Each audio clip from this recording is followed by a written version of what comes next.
My name, Andy Ortiz. On Instagram, I'm Rodell Ortiz. I do comedy. Word up. I do a lot of comedy, comedic stuff, comedic acts on Instagram and stuff. Make skits, make people laugh. Also do like motivational stuff here and there. I'm a brother, I'm a son, I'm a boyfriend, I'm a lover, you know? In 2012, I was a high school dropout. I am still a high school dropout, don't get me wrong. But when you become a high school dropout, you literally labeled as dog shit, you know? Like you're gonna end up driving a cab like everybody else in your family, and you're just gonna be that forever, you know? So from that point on, you have to like take your life a little more seriously and really think, okay, I can't become this statistic that everybody wants me to become, you know? I was going through this wild emotional blockage and, mental blockage that I was able to break free from, that a lot of people still to this day are not free from it.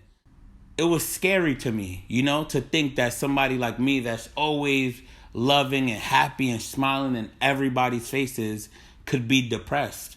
Because I always hear that, always ask about your friends, You never know who it is. It could be the happiest person. And I was like, yeah, right. And then I found myself being that person, where I'm always the happiest person and making everybody laugh, but I was depressed.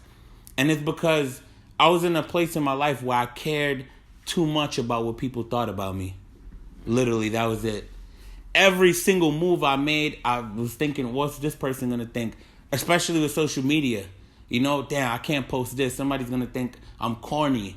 If I say this, somebody's going to think, I'm not lit. Like just things like that. What clothes am I wearing? Like, how am I 24 years old and I'm still dressed like a bum? Like I thought I would be fly, like this car I'm driving. And it's crazy because at that time, when I hit the highest tip of my depression is when I already had pulled out this BMW that I was chasing. I was chasing this Beamer for so long. Is because all my friends had it and I felt excluded, pulling up in the Champagne Impala from 1990. Who the fuck, And when I finally got the car, after going so hard for it, it hit me and I was like, is this it? I was hyped that first day driving around shitting on people. The next day after that, I woke up and I felt unfulfilled. I had the car, but I was unfulfilled. And there was no worse feeling than driving around and having people seeing you and show props like, yo, you the man, you got it. But you inside that car, when you're there alone with the windows up, you feel unfulfilled. And I had this conversation one time with my girlfriend, and she was talking to me, and we had this like a argument or something. And it was because she asked me, why do you care so much about like being with your friends and like making sure they're okay to the point where you sometimes don't even get no sleep, And I broke down in tears that day. I broke down in tears that day when that happened, but tears of joy, not of like sadness. And it's because I feel like God showed me right there that was my purpose, to bring joy to others. Even sometimes when I don't feel joy, I have to bring it to others. And when I felt that, I just felt this crazy gratitude in my life.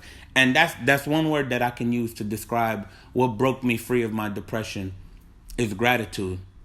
These are the questions that really matter, like now that I'm thinking about it, that's so fire.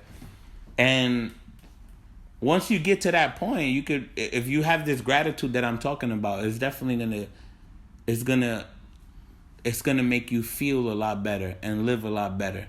Because I still have my days, I still have my days where something will come along, where I'll feel, I won't feel as bright as before. But when you think of that gratitude, it's going to bring you right back all of the time. Life is fucking crazy.